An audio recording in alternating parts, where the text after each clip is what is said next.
नमस्कार दोस्तों, कैसे हैं आप लोग। उम्मीद करता हूं आप लोग बहुत अच्छे होंगे और आपकी तैयारी बहुत अच्छे से चल रही होगी। जैसे कि आपको पता है कि उत्तर प्रदेश स्पेशल क्लास में आपका स्वागत है और डेली शाम को 7 बजे हम आपको प्रोवाइड कराते हैं और अभी तक 19 क्लासें हमारी हो चुकी हैं और आज हमारी 20वीं क्लास है। इसकी और बहुत इंपॉर्टेंट क्लास है आज हमारी, और ऐसी क्लास है कि आप कहोगे सर यहाँ से क्वेश्चन सीधे बनते हैं। क्योंकि देखिए, ये ज़रूरी नहीं है कि आपके जूनियर स्टैंड के लिए, जितने भी आगामी एग्ज़ाम हैं उन सभी के लिए बहुत ज़्यादा इंपॉर्टेंट हो सकती है। क्यों हो सकती है? क्योंकि ये टॉपिक ही एक ऐसा है, इकोलॉजी में भी आता है और आपका जियोग्राफी में भी आता है। बहुत इंपॉर्टेंट क्वेश्चन आते हैं यहाँ से, जैसे कि वन्यजीव संरक्षण, ठीक है, वन्यजीव अभ्यारण्य, आपके पक्षी अभ्यारण्य और प्राणी उत्थान, सारे हम बात करते हैं। कल की क्लास आपको दिखा देता हूँ थोड़ा सा कि क्या कल की क्लास थी हमारी। उस क्लास को थोड़ा सा देख लेंगे, क्या थी कल क्लास नंबर थी हमारी 19, और हमने इसमें यहाँ से शायद ये क्लास थी 19 यहाँ से, ये क्लास यहाँ से थी 19 हमारी। और देखिए यहाँ से हमने आपको बताया था, ध्यान दीजिए, ये देखिए राष्ट्रीय उत्थान हमारा वन्यजीव संरक्षण अभियान आ जाएगा और इसमें हमने बताया था आपको सिंपल ये पूरी बात, ठीक है। इसके बाद में हमने बताया आपको कि यहाँ पर क्या था, वन्यजीव अभ्यारण्य क्या होते हैं, ठीक है, 42 संविधान संशोधन। इसके बाद में हमने पढ़ाया आपको यूपी में सबसे पहला वन्यजीव अभ्यारण्य कौन सा, चंद्रप्रभा था, ठीक है, सबसे बड़ा कौन सा था ये बता दिया था, ठीक है। इस तरीके से अंततः अगर हम आते हैं तो हमारी लास्ट में जो क्लास थी वो ये था, हमारा लास्ट पॉइंट ये, ठीक है भाई। लास्ट पॉइंट जो था वो हमारा आई थिंक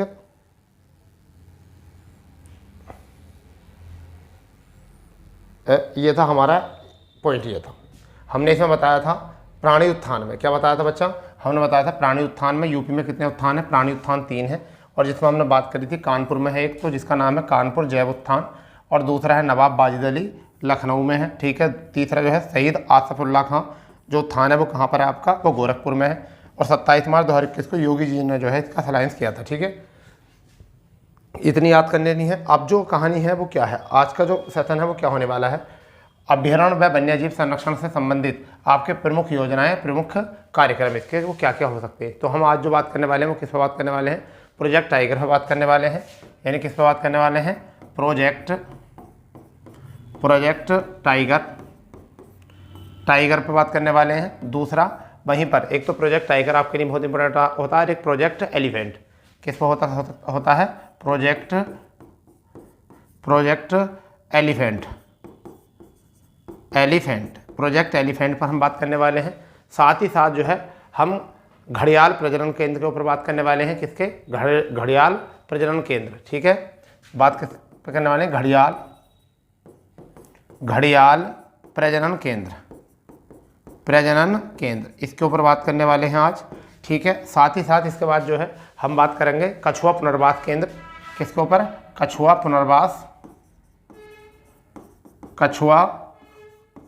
पुनर्वास के ऊपर बात करेंगे, ठीक है। कछुआ पुनर्वास भी पढ़ेंगे हम। उसके बाद में आपका इको डेवलपमेंट योजना पढ़ेंगे हम, क्या पढ़ेंगे, इको डेवलपमेंट योजना पढ़ेंगे हम। इको डेवलपमेंट योजना क्या होती है हमारी, ठीक है। लुप्त प्रजातियों का प्रजनन केंद्र पढ़ेंगे, वो कहाँ पर है, लुप्त प्रजातियों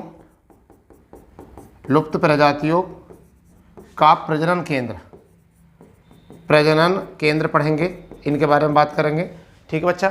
साथ ही साथ जो है हम सारी बातों में एक और बात, वन्य संरक्षण अधिनियम भी पढ़ेंगे, ठीक है। प्रोजेक्ट टाइगर के बारे में बात करेंगे, सबके ऊपर बात हम करने वाले हैं। परंतु उससे पहले हम आपको थोड़ा सा बता के चलते हैं प्रमुख योजनाओं में। जैसे आपने देखा होगा integrated development of life habitats, एक वो होती है, मतलब विकास कार्यक्रम होता है जो वन्य जीवों के लिए विकास कार्यक्रम होता है। जो क्या काम करता है, जो वन्य जीवों के विकास के लिए केंद्र सरकार की एक सहायता से ये योजना चलाई जाती है। कौन सी, integrated development of life habitats, ये वाली जो है एक योजना चलाई गई है। ये क्या है, वन्य जीवों का विकास, ठीक है। और किसने शुरू करी है, केंद्र सरकार की सहायता से ये योजना यूपी में चलाई गई थी। कब चलाई गई थी, एक यूपी में चलाई गई थी और इसे शुरू जो किया गया था 1986 में किया गया था। और इसमें 2002 और 2003 में जो है पक्षी विहारों को भी शामिल कर लिया गया था। तो पहली बात तो ये याद रखनी है आपको, ठीक है। क्योंकि कई बार ऐसा होता है कि ये वाली क्वेश्चन पूछेगा और फिर आप सोचोगे कि ये क्वेश्चन कहाँ से आ गया, ये तो हमारा वन्यजीव संरक्षण अभियान में है नहीं। तो इसको आप लिखना पड़ेगा आपको, अगर चाहो तो आप इसे लिखना चाहो तो इस चीज़ को भी लिख लो नोट करके। पहली बात हम कहाँ शुरू करते हैं, हम शुरू करते हैं AGDLH, AGDLH, AGDLH, ये AGDLH, ठीक है। इसका मतलब होता है इंटीग्रेटेड, क्या होता है, इंटीग्रेटेड, ठीक है, इंटीग्रेटेड डेवलपमेंट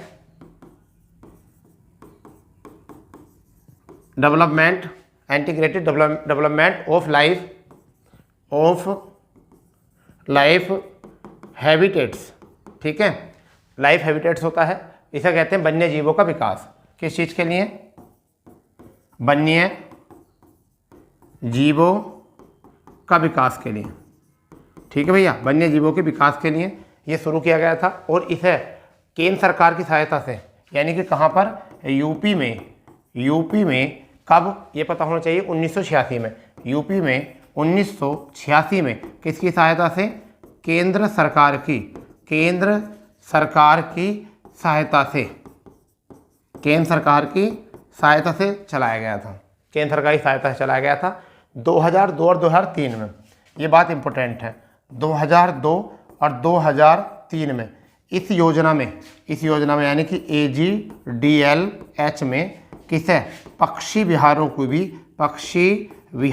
भी शामिल कर लिया गया, पक्षी विहारों को भी शामिल कर लिया गया, ये याद रख लेना आप, ठीक है बच्चा। तो क्या है, integrated development of life habitats जो है एक योजना है, और कहाँ पर है, यूपी में। और कब शुरू की गई थी, 1986 में शुरू की गई थी। 2002 और 2003 में जो है इसमें पक्षी विहारों को भी शामिल कर लिया गया था बच्चा। इतना याद रखोगे तो बहुत अच्छा है, ठीक है। इसके बाद में जो हम आपको बताने वाले हैं, मतलब महत्वपूर्ण योजना चलनी है, तो इसके बाद में राष्ट्रीय चंबल वन्यजीव विहार, क्या बात करने वाले हैं, राष्ट्रीय चंबल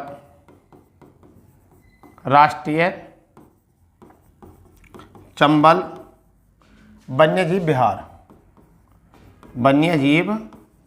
विहार। भाई इसे क्यों लिखा रहे हैं हम, ऐसे इन्हें तो सबको लिखा दिया था पहले, कुछ ऐसे जो मुख्य हैं, ऐसे जो बहुत कुछ मुख्य हैं। अब ये क्या है, ये इटावा में है, क्या है, कहाँ पर है ये बच्चा कहाँ पर है, ये इटावा में है। इसको इतना लिख लेना, समझ लेना, सुन लेना। आपसे क्वेश्चन पूछेगा राष्ट्रीय चंबल वन्यजीव विहार कहाँ पर है, तो इटावा में। आप क्या जवाब दोगे, इटावा में। क्यों प्रसिद्ध है ये मगरमच्छ व घड़ियाल के संरक्षण के लिए प्रसिद्ध है, मतलब ये मगरमच्छ और घड़ियाल के संरक्षण के लिए प्रसिद्ध है। तो इसकी पहली बात जो है, मगरमच्छ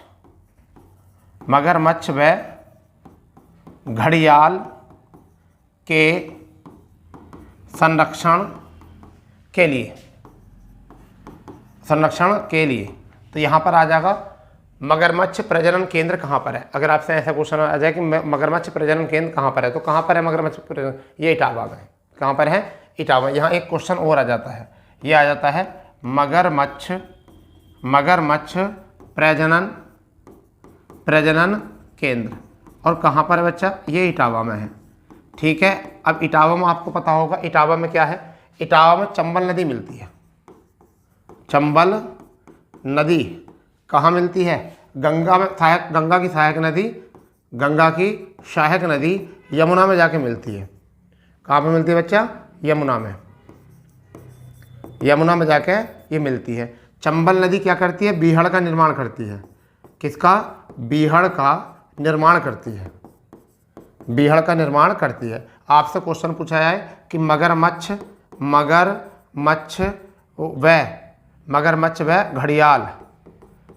व घड़ियाल कहाँ पाए जाते हैं, तो आप बताओगे चंबल नदी में। कहाँ बताओगे, चंबल नदी में, ठीक है बच्चा, याद रहेगा। कहाँ बताओगे, चंबल नदी में। इतनी बात जो है आपको याद रख लेनी है। परंतु इसमें और ये योजना कहाँ चलाई गई थी, इसके बारे में हम पता होना चाहिए। ये योजना कब चलाई गई थी, 2000 और 2001 में चलाई गई थी। तो ये योजना चलाई गई थी, वो कब चलाई गई थी, 2000 और 2001 में चलाई गई थी, ठीक है। कैसी योजना है, ये संयुक्त योजना है। और किस किस की संयुक्त योजना है, ये तो पता होना चाहिए। ये यूपी की, एमपी की, राजस्थान की। किसकी है, ये यूपी की, ठीक है, एमपी और आपकी राजस्थान, इनकी जो है ये संयुक्त योजना है। अब मैं आपको दोबारा से रिकॉल करा रहा हूँ, यहाँ पर बताऊँ। पहली बात क्या है बच्चा, कि राष्ट्रीय चंबल वन्यजीव विहार इटावा में है। यहाँ पर क्या योजना चलाई गई थी, मगरमच्छ प्रजनन केंद्र बनाया गया था यहाँ पर इटावा में। ठीक है। इटावा में क्यों बनाया गया? क्योंकि चंबल नदी है, चंबल नदी गंगा की सहायक नदी यमुना में, क्योंकि इसकी खुद सहायक नदी चंबल नदी है यमुना की, और यमुना में जाकर मिलती है, बीहड़ का निर्माण करती है। मगरमच्छ और घड़ियाल चंबल नदी में ही मिलते हैं, ठीक है। ये मगरमच्छ और घड़ियाल के संरक्षण के लिए योजना बनाई गई थी, और इस योजना की शुरुआत जो की गई मेरे लाल 2000 और 2001 में की गई। कब की गई? 2000 और 2001 में। और संयुक्त परियोजना थी यूपी, एमपी और राजस्थान की, यूपी, एमपी और राजस्थान की ये संयुक्त योजना थी। इतनी बात आपने याद कर ली होगी, ठीक है ना? हाँ या ना, इस बात का जो है जवाब आप अच्छे से दे सकते हो, ठीक है भाई। इसके बाद में अगर मैं आपको बताऊं तो प्रोजेक्ट टाइगर आपको पता होना चाहिए, प्रोजेक्ट टाइगर, ठीक है। अब प्रोजेक्ट टाइगर की हम बात करेंगे, जिसे हम कहेंगे प्रोजेक्ट टाइगर, ठीक है बच्चा। चलिए बात कर रहे हैं हम project tiger.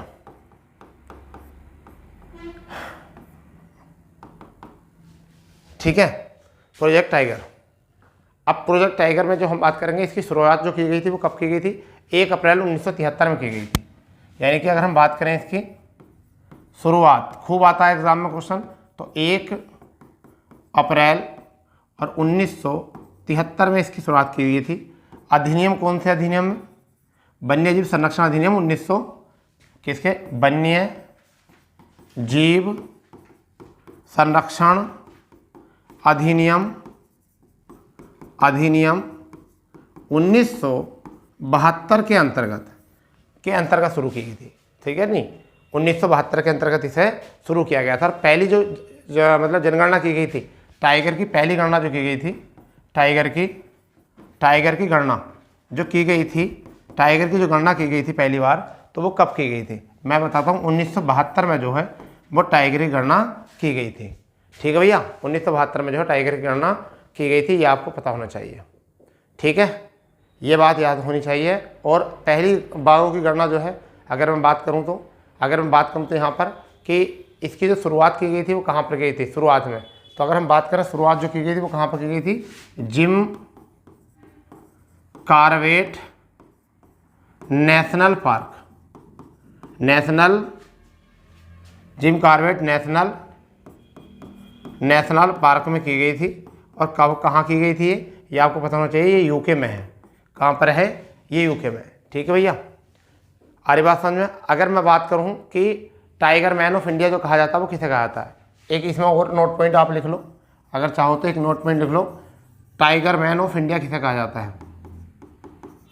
Tiger man of India किसे कहा जाता है? ये बात पता होनी चाहिए। टाइगर मैन ऑफ इंडिया किसे कहा जाता है? तो डॉक्टर कैलाश संखला को, डॉक्टर कैलाश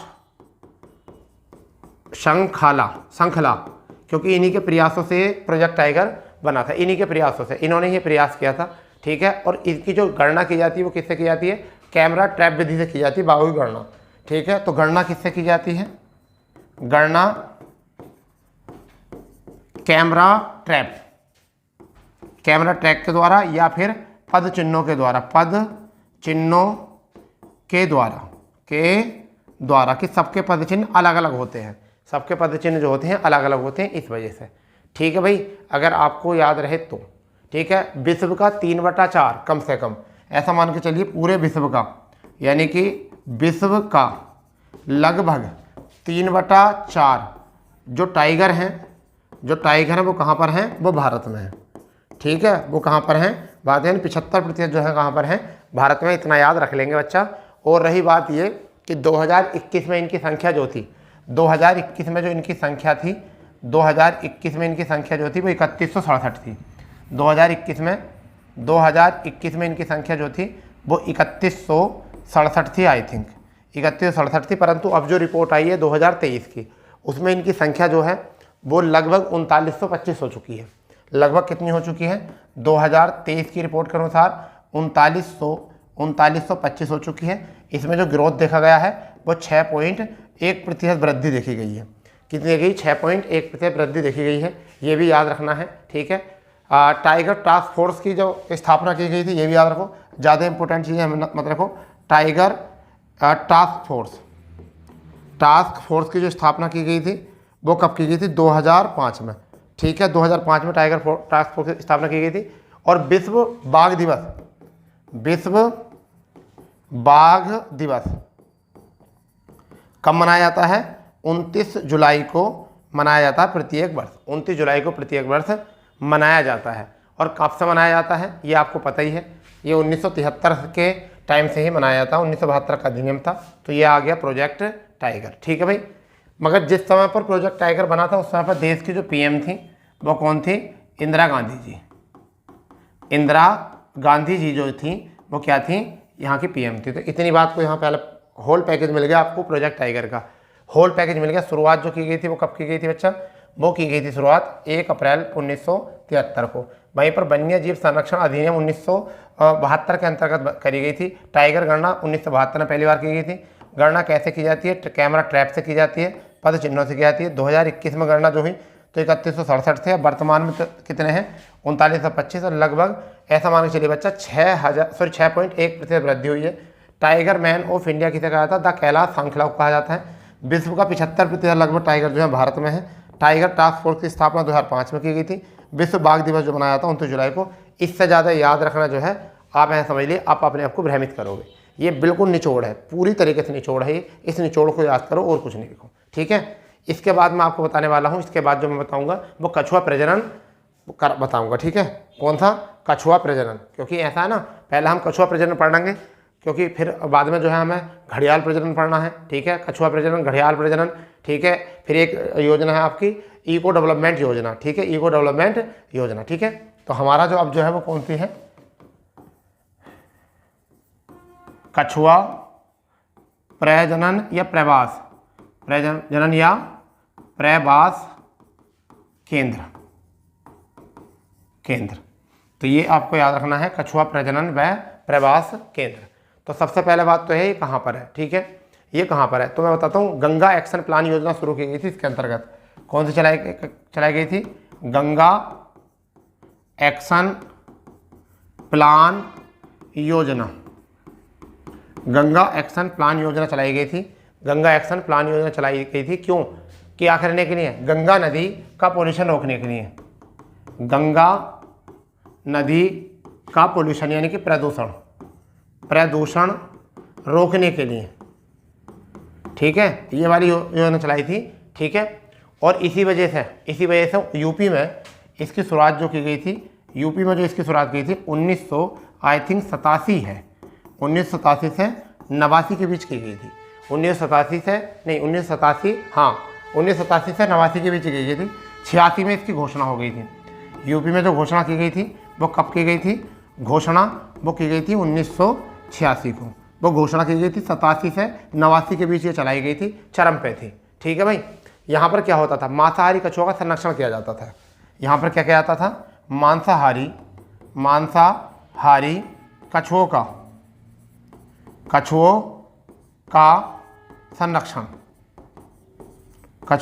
संरक्षण किया जाता था। इसमें इतना याद रखना, कछुआ प्रजनन प्रवास केंद्र। ठीक है, क्लियर, इतना काम किया जाता था। ठीक है। चलिए, कहाँ थी? गंगा एक्शन प्लान के अंतर्गत शुरू किया गया था ये। ठीक है, प्रजनन केंद्र। और गंगा नदी को प्रदूषण को रोकने के लिए। और यूपी में कब चलाया गया था? 1987-89 में। घोषणा की गई थी 86 में। और मांसाहारी कछुओं को संरक्षण के लिए। ठीक है भाई, आरी बात समझ में। इसके बाद जो आपका आता है, आपका वो कौन सा आता है? इसके बाद जो आता है वो आता है घड़ियाल प्रजनन केंद्र। घड़ियाल प्रजनन केंद्र। घड़ियाल प्रजनन केंद्र, इसको भी पता होना चाहिए आपको। ठीक है, घड़ियाल प्रजनन केंद्र। ठीक है। तो आपने एक नाम सुना होगा, कुकरेल वन। ठीक है, तो लिख लो इसको। घड़ियाल के, थोड़ा लिखना पड़ेगा, घड़ियाल के अंडों, घड़ियाल के अंडों को इकट्ठा करके यानी कि घड़ियाल के अंडों को इकट्ठा करके कुकरेल वन कहाँ पर? लखनऊ में। कुकरेल वन लखनऊ में, ठीक है, और कतरनिया घाट बहराइच में। कतरनिया घाट बहराइच में, बहराइच में, ठीक है, लाया जाता है। क्या करा जाता है? इन्हें लाया जाता है कहाँ से? कुकरेल वन और कतरनिया घाट लाया जाता। किसे? घड़ियाल के अंडों को इकट्ठा करके। फिर यहाँ पर क्या किया जाता? यहाँ पर कृत्रिम निषेचन से, यानी क्या काम करके? कृत्रिम निषेचन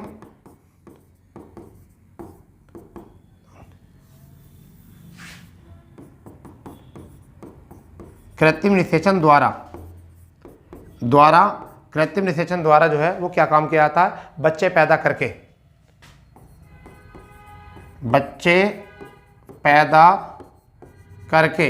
उनका पालन पोषण किया जाता है। ठीक है भैया, पालन पोषण किया जाता है। ये था आपका यहाँ से। ठीक है भाई, चलो कोई बात नहीं। एक बार देख लो, घड़ियाल प्रजनन केंद्र, ठीक है, घड़ियाल के अंडों को इकट्ठा करके कुकरेल वन लखनऊ में से कहाँ से लाया जाता है? कतरनिया घाट बहराइच लाया जाता है, और फिर कृत्रिम निषेचन द्वारा जो है बच्चे पैदा करके क्या करा जाता है? पालन पोषण किया जाता है। इतना भी याद रख लेना।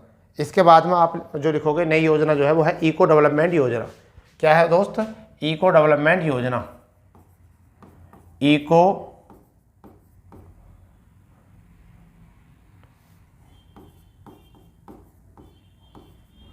डेवलपमेंट योजना। इको डेवलपमेंट योजना इंपॉर्टेंट है बहुत ज़्यादा। इको डेवलपमेंट किससे बनी है? पर्यावरण परिस्थितियों को बनाए रखने के लिए। ठीक है, किसके लिए? पर्यावरण एवं परिस्थितियों को बनाए रखने के लिए। पर्यावरण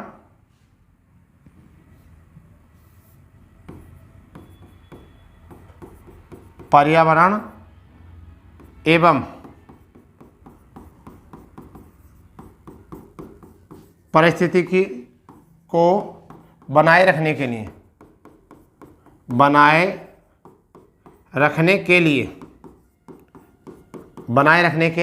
लिए इस योजना को कहाँ पर? दुधवा। इस योजना को दुधवा, याद ही होगा दुधवा तो, बताओ दुधवा पता होगा। टाइगर रिजर्व कहाँ पर है? लखीमपुर खीरी। दुधवा टाइगर रिजर्व, ठीक है, एक तो ये हो गया। फिर एक है सुरहताल कल ही लिखाए हैं, सुरहताल पक्षी अभ्यारण्य, ठीक है। फिर एक आपने और सुना होगा रानीपुर वन्यजीव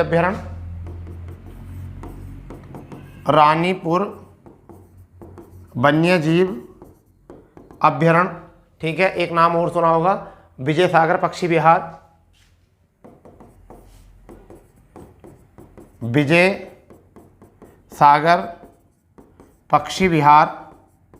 ठीक है, विजय सागर पक्षी विहार।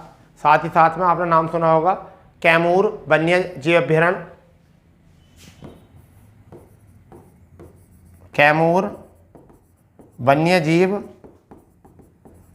अभ्यारण्य, ठीक है। इसी के साथ आपने एक नाम और सुना होगा चंद्रप्रभा वन्यजीव अभ्यारण्य, चंद्रप्रभा वन्यजीव अभ्यारण्य, ठीक है। इन सब को शामिल करके क्या बनाया गया? इको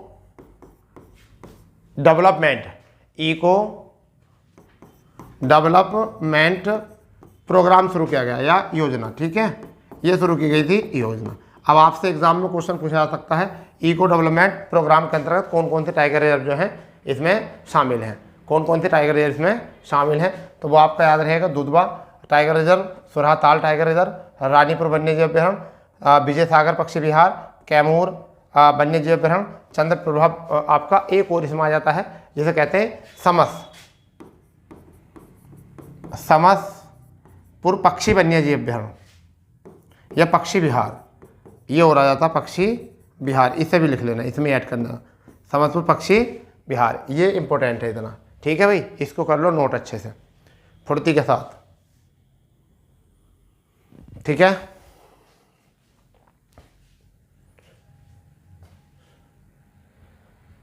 चलिए इसके बाद में हम जो बात करने वाले हैं, लुप्त प्रजातियों का प्रजनन केंद्र। लुप्त प्रजातियों का प्रजनन केंद्र। लुप्त प्रजातियों का प्रजनन केंद्र। अब हम इसके ऊपर बात करने वाले हैं जो जो प्रजाति लुप्त हो चुकी हैं उनके लिए। और ये कहाँ पर है?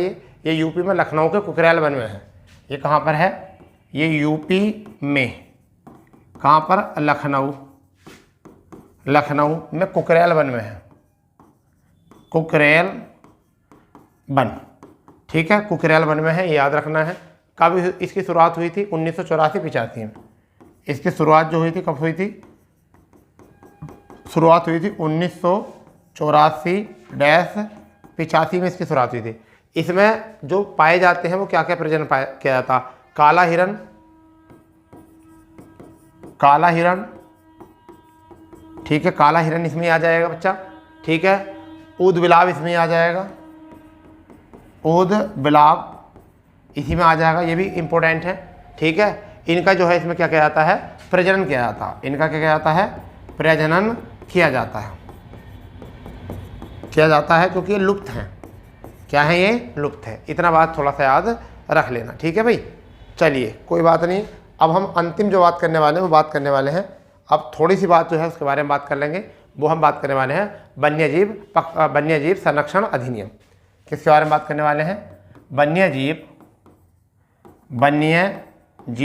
संरक्षण अधिनियम, अधिनियम 1972 के, 1972 के ऊपर हम बात करने वाले हैं। वन्यजीव संरक्षण अधिनियम 1972 के हम बात करने वाले हैं। और कब हुई थी? 9 सितंबर 1972 में इसकी शुरुआत जो हुई थी वो कब हुई थी? 9 सितंबर 1972 में स्टॉकहोम सम्मेलन में। किसमें? स्टॉकहोम सम्मेलन में, स्टॉकहोम सम्मेलन में की गई थी। इसका उद्देश्य क्या था? इसका उद्देश्य क्या था बच्चा? इसका उद्देश्य परीक्षा में आ जाता है तो वन्य जीवों की रक्षा, सुरक्षा और तस्करी पर रोक लगाना। यानी कहता है क्या? वन्य जीवों की रक्षा, ठीक है, वन्य जीवों की सुरक्षा, ठीक है, करना, और तस्करी पर रोक लगाना। क्या था? तस्करी पर रोक लगाना। जैसे हाथी दांत बहुत बहुमूल्य चीज़ें होती हैं, उनको तोड़कर काटकर हाथियों को मारकर जो है क्या करते थे? विदेशों में जो है उनको बेच देते थे, ठीक है भाई, इसलिए इम्पोर्टेंट है। आ रही बात समझ में? इतनी बात थोड़ी सी यहाँ से जो है याद कर रखेंगे। अब इसमें कितनी अनुसूची होती हैं? 2002 में इसका संशोधन किया गया था। कब किया गया था? 2002 में। 2002 में वन्य जीव संरक्षण संशोधन अधिनियम, ठीक है भैया।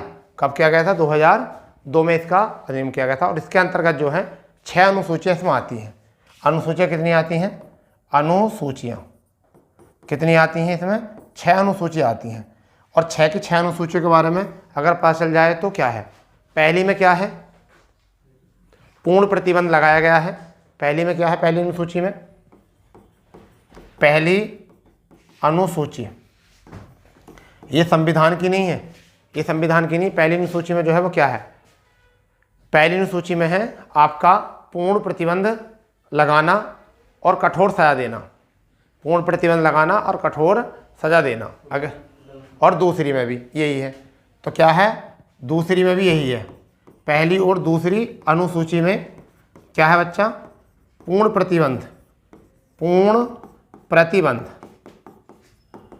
प्रतिबंध और साथ ही साथ क्या है?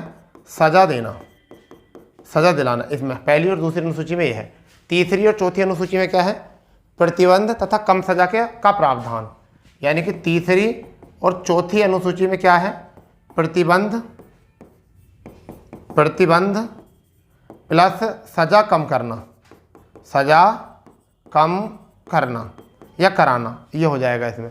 ठीक है भाई। 5 में कुछ जीवों का शिकार कर सकते हैं। 5वीं अनुसूची में क्या था?